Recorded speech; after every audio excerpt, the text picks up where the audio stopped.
focus our time on reigniting your passion. Today is January the 20th of 2023. We're 20 days into the new year, and I want to know how your goals are going.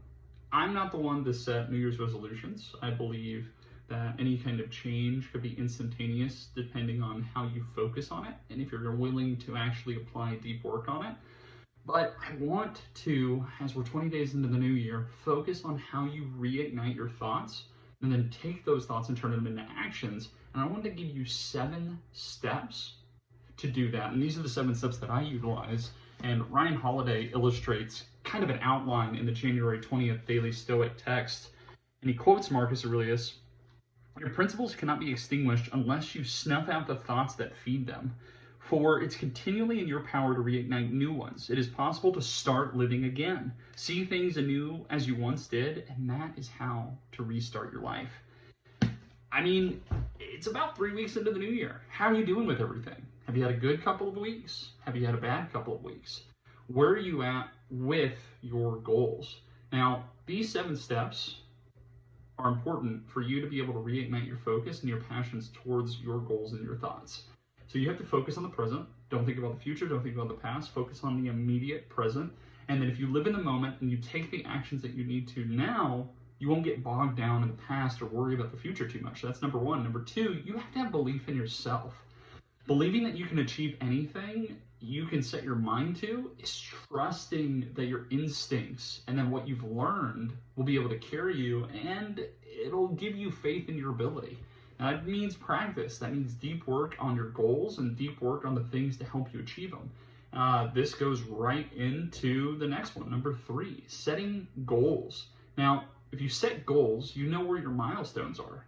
Without writing down where you're going to be at and where your end result is, how do you know you've achieved anything? So by writing down your goals, you're setting realistic and smart, achievable steps and working towards them in incremental moments. Now, you have to be creative. I'm not saying, wonder and use your imagination to the fullest, but turn on the creative juices. By turning on the creative juices, you're allowing yourself to explore new ideas and allow yourself to get lost in deep work and find any kind of overlap by thinking outside of the box and being not afraid to try something different. Now, number 5 is taking action.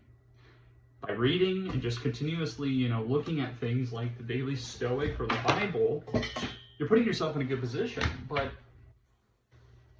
greats don't just read. They implement the things that they learn, and they take action on those steps by trying something new, being able and thinking about risking to fail or to succeed. And even those small steps by taking action can make a huge difference in reigniting your passion for something or stepping closer to your goals. Now, here's the interesting last 2 things. Number 6 and number 7 are something that I'm striving to get better at, and that's creating a community. And number 6 is surround yourself with positivity. If you're always turning on the news and you're always listening to the talking heads that are telling you that the world is ending, that this is a crisis over here and that's a crisis over there, you're going to be bogged down by negativity. You have to spend your time with people that encourage you, support you, and you need to stay away from the people that bring you down and deter your focus from the positive. So you need to reach out to groups that can continue to hold you accountable and then ask you how your steps are going. Now, this doesn't mean broadcast every one of your goals to the world because the devil's in the details, but having people that will support you and reinforce where you need to be at and call a spade, those are the people you need to surround yourself with. And lastly, out of the 7 steps to reignite your passion, you need to celebrate the successes, even the small ones.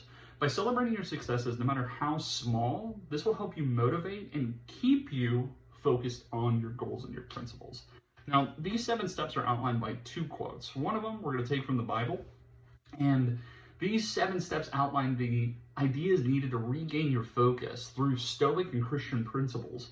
Immerse yourself in these principles, and you'll be rewarded greatly in life. Now, a great Bible verse to help you reignite your passion is Philippians 4:13, which states, "I can do all things through Christ who strengthens me." This verse reinforces the matter of the situation. God will be with us and give us strength through any kind of our trials and tribulations and the goals that we set. And as long as we pursue our passions through Him, we'll be able to live our lives through the fullest.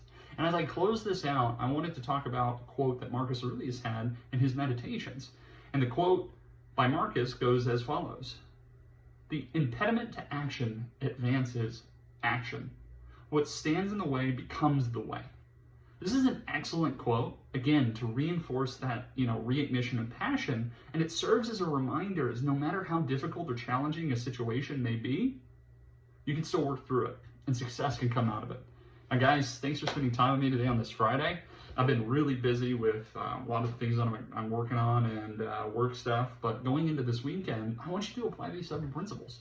Tell me what you think about in the comments below, and thanks for following.